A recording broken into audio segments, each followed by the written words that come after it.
विद्यार्थी मित्रांनो, इयत्ता 5वी विषय गणित भाग 2 मधील प्रकरण 9 दशांश अपूर्णांकाला आपण मागील पाठामध्ये सुरुवात केलेली आहे। तर आजच्या पाठामध्ये आपण दशांश अपूर्णांकाची स्थानिक किंमत कशी लिहायची आणि दशांश अपूर्णांकाचा व्यवहारामध्ये कसा उपयोग होतो ते आज आपण या ठिकाणी अभ्यासणार आहोत। बघा, आता एखादी अंक असेल तर त्याची स्थानिक किंमत आपण काढत होतो, त्या अंकाचे म्हणजे विस्तार करत होतो। तर त्याचप्रमाणे आपल्याला या ठिकाणी दशांश अपूर्णांकाच्या स्थानिक किमतीनुसार त्याचा विस्तारही शिकायचा आहे आणि व्यवहारामध्ये त्याचा उपयोग काय आहे तोही बघायचा आहे। वाचन आणि लेखन आपण याआधी अभ्यासलेलं आहे। तर बघूयात तर मग आता दशांश अपूर्णांकाची स्थानिक किंमत तुमच्या पाठ्यपुस्तकाचं पान नंबर 106 वर हा भाग आहे। बघा, आता मी इथे दशांश अपूर्णांक उदाहरणादाखल तुमच्यासाठी घेते आणि त्याची विस्तृतपणे आपण स्थानिक किंमत कशी लिहायची ते आपण बघणार आहोत। बघा, उदाहरण आहे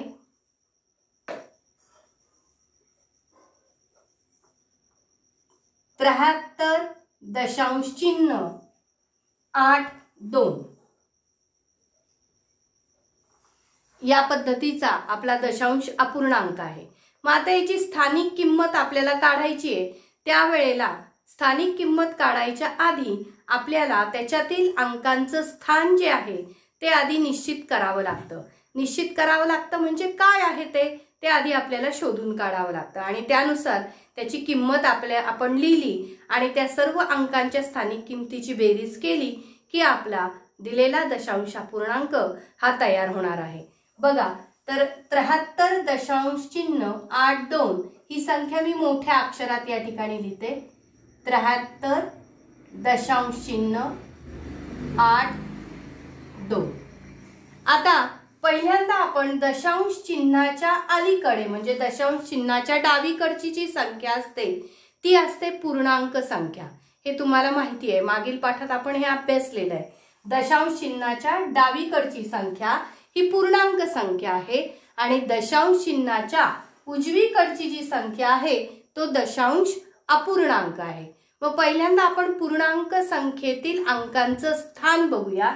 तर पहिला जो अंक आहे, आता ही 2 अंकी संख्या आहे, आपण 73 असं त्याचं वाचन करतो, म्हणजे 3 हा आहे आपला एकक स्थानी, 3 आहे आपला एकक स्थानी आणि 7 आहे आपला दशक स्थानी। 3 आहे एकक स्थानी आणि 7 आहे दशक स्थानी। त्यानंतर आता आपल्याला दशांश चिन्हाच्या उजव्या बाजूचे जे अंक आहेत त्यांचं स्थान बघायचंय। तर पहिला जो अंक असतो दशांश चिन्हानंतर लगेचच येणारा जो अंक असतो त्याचं स्थान असतं दशांश। हा दशांश स्थानचा अंक आहे 8 आणि त्यानंतर त्याच्या पुढचा जो अंक आहे तो आहे शतांश। दुसरा जो अंक येतो त्याला आपण शतांश असं म्हणतो आणि वाचन करताना 73.82 असं त्याचं वाचन करतो। तर या ठिकाणी आपलं प्रत्येक अंकाचं स्थान कोणतं आहे हे आपण ओळखलेलं आहे। आता या स्थानानुसार त्याची स्थानिक किंमत आपण लिहिली आणि त्यांची सगळ्यांची बेरीज केली की आपल्या त्या दशांश अपूर्णांकाच्या पूर्ण विस्तार होणार आहे। तर बघा, आता या ठिकाणी 73.82 बरोबर पहिला जो 7 आहे तो दशक स्थानी आहे, म्हणजे 7ची स्थानिक किंमत आहे 70 अधिक 3 हा जो अंक आहे तो एकक स्थानी आहे, म्हणून 3ची एकक स्थानची जी संख्या आहे ती आहे 3, तिची स्थानिक किंमत आहे 3। नंतर आपल्याला 8ची स्थानिक किंमत लिहायची आहे।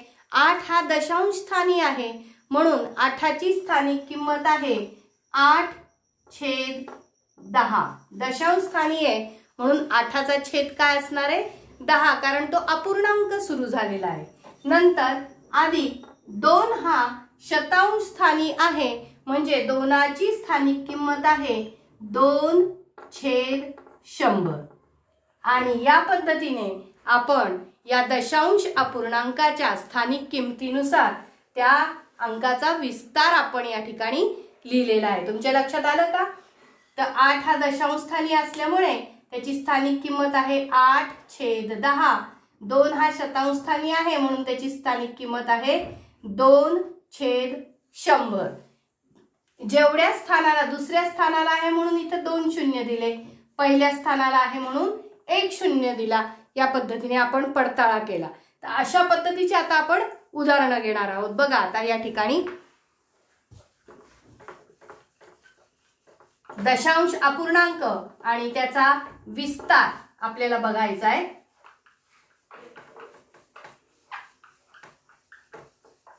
उदाहरण आहे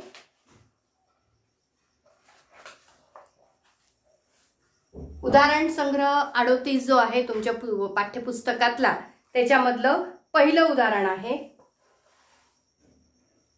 6.13 याचा आपल्याला विस्तार लिहायचा आहे. तर विस्तार लिहिताना आता पहिल्यांदा पूर्ण संख्या जी असते त्याचा आपण स्थानिक किंमत लिहिणार आहे. पहिली आपली पूर्ण संख्या आहे 6 आणि हा एकच अंक असल्याने तो एकक स्थानी आहे म्हणून 6 ची स्थानिक किंमत आहे 6 अधिक. आता आपल्याला पुढचा जो 1 हा अंक आहे हा एक अंक दशांश चिन्हाच्या नंतर लगेचच ताबडतोबचा अंक आहे म्हणून त्याची एकाची जी स्थानिक किंमत आहे ती आहे 1 दशांश म्हणून 1/10 अधिक 3 हा शतांश स्थानी आहे म्हणून 3 ची स्थानिक किंमत आहे 3/100. या पद्धतीने आपल्या त्या दशांश अपूर्णांकाचा स्थानिक किमतीनुसार विस्तार झालेला आहे. नंतर दुसरं उदाहरण बघा. दुसरं उदाहरण दिलेलं आहे 48.84 या पद्धतीने. आता बघा 48 ही पूर्णांक संख्या आहे मग 48 मध्ये 8 हे काय आहेत एकक स्थानी आहेत आणि 4 हे काय दशक स्थानी आहेत. मग 4 पासून सुरुवात करायची. 4 हे दशक स्थानी आहे म्हणून त्याची स्थानिक किंमत आहे 40. 4 दशक 40. नंतर 8 हे एकक स्थानी आहेत म्हणून 8 ची स्थानिक किंमत आहे फक्त 8. नंतर आपल्याला जायचंय दशांश अपूर्णांकाकडे कारण दशांश चिन्हानंतरचे जे अंक आहेत ते आहेत अपूर्णांक. मग 8 हा पहिल्या नंबरला आलेला आहे म्हणजे तो 8 दशांश आहे. त्याची स्थानिक किंमत आहे 8/10 अधिक 4 हा शतांश स्थानी आला आहे म्हणजे 4चं जे स्थान आहे ते दशांश स्थानानंतर दुसरं स्थान आहे आणि दुसरं स्थान असल्यामुळे आपण अगदी डोळे झाकून 2 शून्य एकावर छेदाला देणार आहे आणि वरचा अंक लिहिणार आहे 4 म्हणजे 4ची स्थानिक किंमत झाली 4/100. या पद्धतीने याच्या 48 दशांश चिन्ह 8/4चा काय झालेला आहे विस्तार झालेला आहे. नंतर 3 नंबरचं उदाहरण बघा 72.05. आता याचा स्थानिक अंकानुसार त्याचा विस्तार लिहायचा आहे किमतीनुसार. पहिल्यांदा 72 म्हणजे 7/2. 7 हा आकडा दशक स्थानी आहे. 7 दशक त्याची किंमत होते स्थानिक किंमत 70 अधिक 2 एकक आहे म्हणून त्याची स्थानिक किंमत आहे 2 अधिक. आता आपल्याला जायचंय दशांश अपूर्णांकाकडे म्हणजे शून्याची स्थानिक किंमत आहे 0/10. 0 दशांश म्हणून 0/10 अधिक 5चं जे स्थान आहे ते दशांश चिन्हानंतर दुसरं आहे म्हणजे 5 शतांश आहे म्हणून 5/100 दुसऱ्या स्थानावर असल्यामुळे त्याच्या छेदाला एकावर आपण 2 शून्य दिलेले आहेत. या पद्धतीने नंतर अजून एक उदाहरण घेते बघा 3.4. कसं लिहिणार 3ची स्थानिक किंमत 3, 3 हा पूर्णांक आहे, एकक स्थानचा आहे म्हणून त्याची स्थानिक किंमत 3। नंतर 4 हा दशांश चिन्हानंतरचा लगेचचाच अंक असल्यामुळे 4 दशांश आहे म्हणून 4/10 हा झाला त्याचा विस्तार। नंतर 5वं उदाहरण बघा, 0.59। आता या ठिकाणी दशांश चिन्ह जे आहे त्याच्या अलीकडे म्हणजे त्याच्या डाव्या बाजूला कुठलाही अंक नाही, फक्त 0 आहे, म्हणजे पूर्णांक संख्या काहीच नाही म्हणून शून्याची स्थानिक किंमत आहे 0 अधिक दशांश चिन्हानंतरचा लगेचचाच अंक म्हणजे पहिल्या स्थानचा अंक आहे 5, म्हणजे 5 दशांश पहिल्या स्थानचा आहे म्हणून एकावर एकच शून्य द्यायचा आहे, अधिक 9 हा दुसऱ्या स्थानचा आहे म्हणजे 9 शतांश आहे म्हणून 9च्या छेदाला एकावर आपल्याला 2 शून्य द्यायचे कारण तो दुसऱ्या स्थानचा अंक आहे।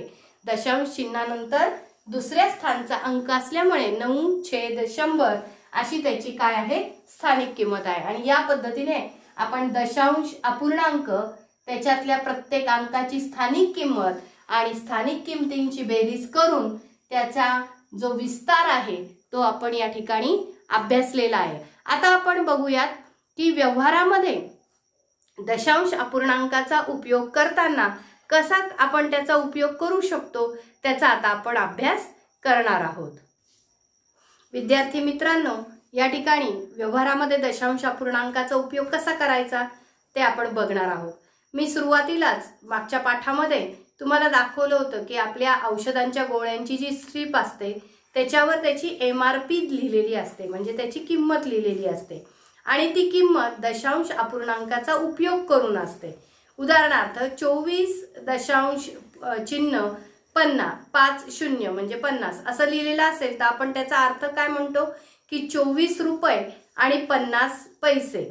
दशांश अपूर्णांकाच्या पलीकडचा अंक जो असतो तो पैसे आणि अलीकडचा अंक आपण रुपये म्हणतो। म्हणजे रुपयाचं पैशामध्ये रूपांतर किंवा पैशाचं रुपयामध्ये, सेंटीमीटरचं मीटरमध्ये रूपांतर करायचं असेल, मीटरचं किलोमीटरमध्ये रूपांतर करायचं असेल किंवा मिलीलीटरचं लिटरमध्ये रूपांतर करायचं असेल, ग्रॅमचं किलोग्रॅममध्ये रूपांतर करायचं असेल तर या सर्व क्रियांसाठी आपल्याला दशांश अपूर्णांकाचा उपयोग होतो। तर बघा आता तो कसा होतो तो आता आपण या ठिकाणी एक चार्ट केलेला आहे तर त्या चार्टच्या अनुषंगाने आपण तो अभ्यासणार आहोत। तर बघा 1 पैसा पहिल्यांदा किती पैशांचा 1 रुपया होतो ते आधी आपल्याला बघावं लागेल। तर 100 पैशांचा 1 रुपया होतो हे सगळ्यांना माहित आहे, म्हणजे 100 पैसे घेतले की 1 रुपया झाला असं आपण म्हणतो।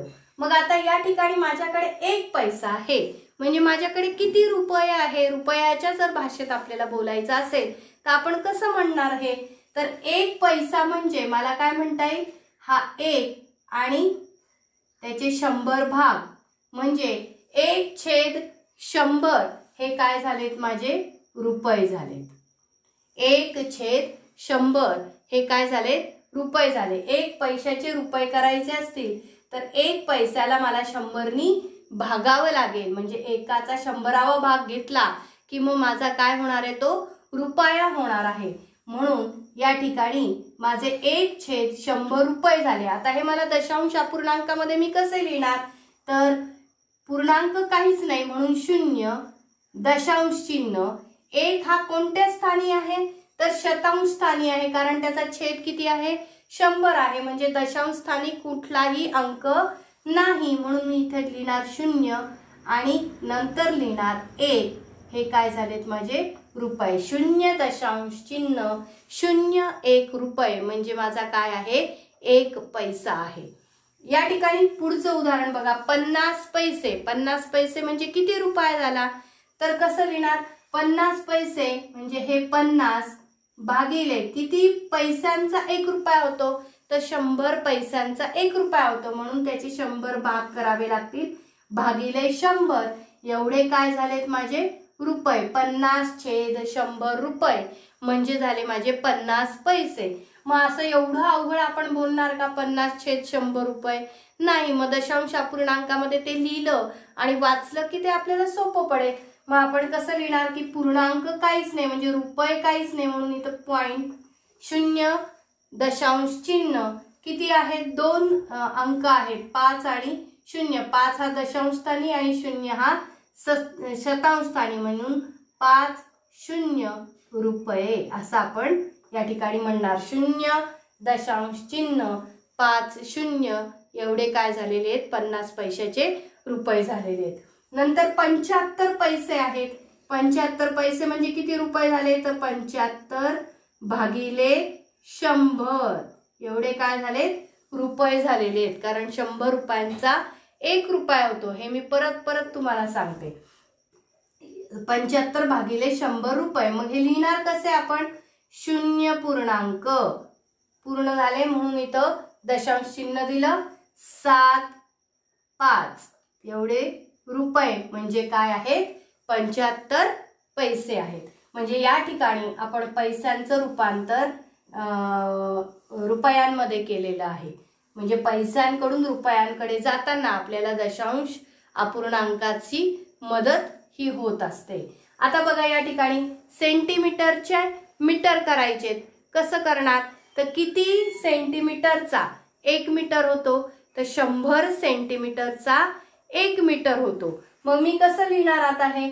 1 सेंटीमीटर म्हणजे 1/100 एवढे काय झालेत? माझे मीटर झालेत. मग त्याचं दशांश अपूर्णांकात आपल्याला लेखन कसं करता येईल?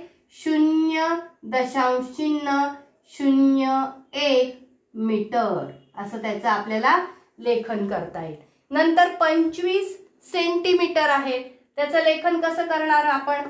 25 सेंटीमीटरचे मीटर करताना 25 भागिले 100 कारण 100 सेंटीमीटरचा 1 मीटर होतो म्हणून 25 भागिले 100 एवढे काय झालेत? त्याचे मीटर झालेत. लेखन करताना कसं करणार आहे? 0 दशांश चिन्ह 2.5 मीटर या पद्धतीने. नंतर पुढचं आहे 60 सेंटीमीटर. 60 सेंटीमीटरचे मीटर कसे होणार? तर 60 भागिले 100 मीटर आणि लेखन कसं होणार? 0 दशांश चिन्ह 60 मीटर हे काय झालंय त्याचं लेखन. अशा पद्धतीने आपण सेंटीमीटरचे मीटर केले आणि पैशांचे रुपये केले. तर हे जे रूपांतर करायचं आहे त्यावेळेला आपल्याला दशांश अपूर्णांकाची मदत होते.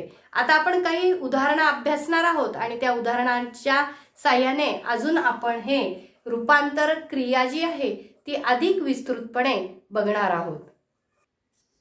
विद्यार्थी मित्रांनो, या ठिकाणी पान नंबर 107 वर उदाहरण संग्रह 39 मध्ये बरेचसे प्रश्न, जवळजवळ 6 प्रश्न दिलेले आहेत. ते 6 प्रश्न आपण पाहणार आहोत. तर पहिला प्रश्न आहे की किती रुपये आणि किती पैसे हे लिहा. बघा, किती रुपये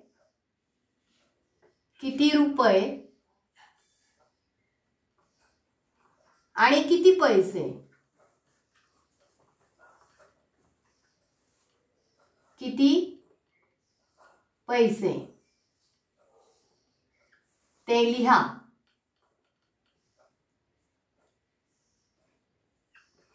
पहिलं उदाहरण बघा, त्याच्यातलं रुपये म्हटलंय, हे रुपयाचं चिन्ह आहे. 58 दशांश चिन्ह 4-3. मग या ठिकाणी दशांश चिन्हाच्या अलीकडची जी संख्या असते ती पूर्णांक संख्या असते, हे मी तुम्हाला मागेच सांगितलंय. आणि जी दशांश चिन्हाच्या नंतरची जी संख्या असते ती अपूर्णांक संख्या असते. मग जी अपूर्णांक संख्या आहे त्याला आपण काय म्हणणार आहोत? पैसे. आणि जी पूर्ण संख्या आहे त्याला म्हणणार आहोत रुपये. मग या ठिकाणी आपले रुपये किती आणि पैसे किती? तर रुपये 58 आणि पैसे किती झालेत आपले? 43. 58 रुपये आणि 43 पैसे. नंतर दुसरं बघा उदाहरण, रुपये 9 दशांश चिन्ह 30. तर आपण कसं लिहिणार आता हे रुपये आणि पैशामध्ये? तर पूर्णांक संख्या आहे 9, म्हणून 9 हे काय झालेत आपले? रुपये झालेत. 9 रुपये आणि काय म्हणणार आहे? 30 पैसे, कारण ते दशांश चिन्हाच्या उजव्या बाजूला आहे, ते अपूर्ण आहेत, म्हणून त्याला आपण काय म्हणणार आहोत? पैसे असं म्हणणार आहोत. 3 नंबरचा आकडा आहे. रुपये 2 दशांश चिन्ह 30. मग काय म्हणणार? 2 रुपये 30 पैसे. 2 हे पूर्ण आहेत, म्हणून 2 रुपये 30 पैसे. नंतर 4 नंबरचं उदाहरण आहे. त्याच्यात म्हटलंय 2 दशांश चिन्ह 3, म्हणजे 2 हे पूर्ण आहेत आणि 3 हे अपूर्ण आहेत, म्हणून 2 रुपये आणि 3 पैसे असा त्याचा अर्थ होतो. जो पूर्ण असतो तो आहेत रुपये आणि जे दशांश चिन्हाच्या पलीकडे आहेत ते पैसे. असं या पद्धतीने हे पहिलं उदाहरण सोडवलं. आता दुसरं उदाहरण बघूया. दुसरा प्रश्न बघूया आपण.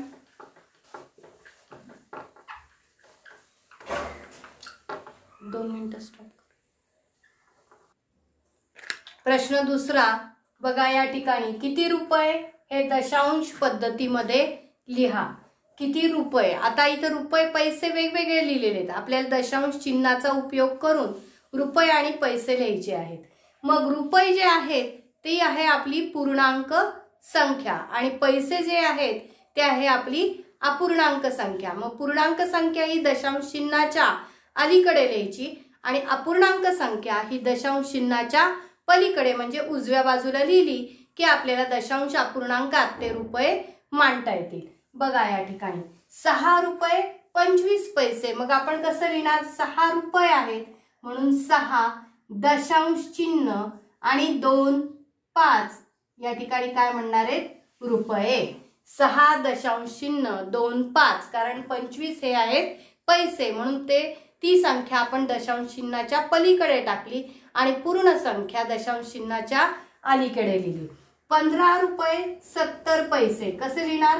15 रुपये आहेत म्हणून ती पूर्णांक आहे, त्याच्यानंतर दशांश चिन्ह देणार आणि नंतर 70, कारण 70 पैसे आहेत. 15 दशांश चिन्ह 70 रुपये असा त्याचा अर्थ झाला. नंतर 8 रुपये 5 पैसे. 8 रुपये 5 पैसे कसं लिहिणार आपण? बघा या ठिकाणी 8 रुपये आणि 5 पैसे कसं लिहिणार? तर 8 रुपये हे पूर्ण आहेत. 8 रुपये आणि 5 पैसे. 8 रुपये 8 दशांश चिन्ह 5 रुपये म्हणजे याचा अर्थ काय होतो? 8 रुपये आणि 5 पैसे असा त्याचा अर्थ झाला. तर या ठिकाणी आता आपण या दशांश अपूर्णांकाचा उपयोग करून रुपयामध्ये कसं लिहायचं ते पाहिलं. आता तिसरा प्रश्न सेंटीमीटर आणि मीटरचा पाहणार आहोत.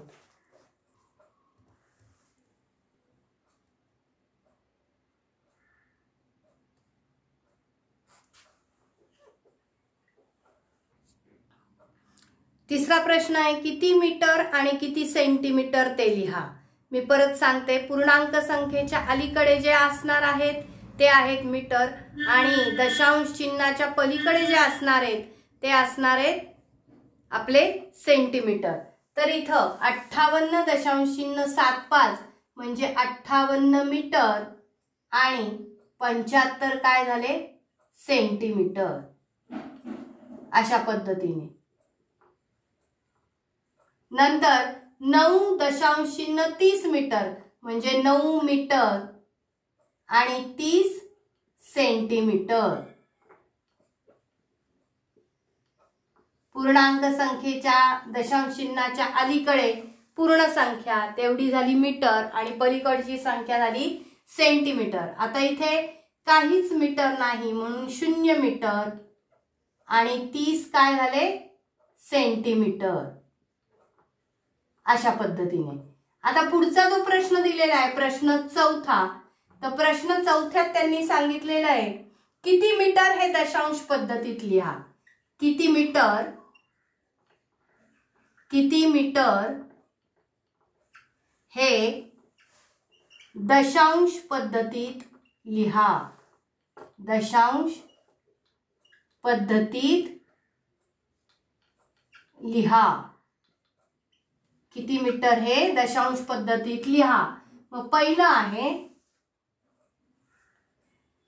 1 मीटर 50 सेंटीमीटर.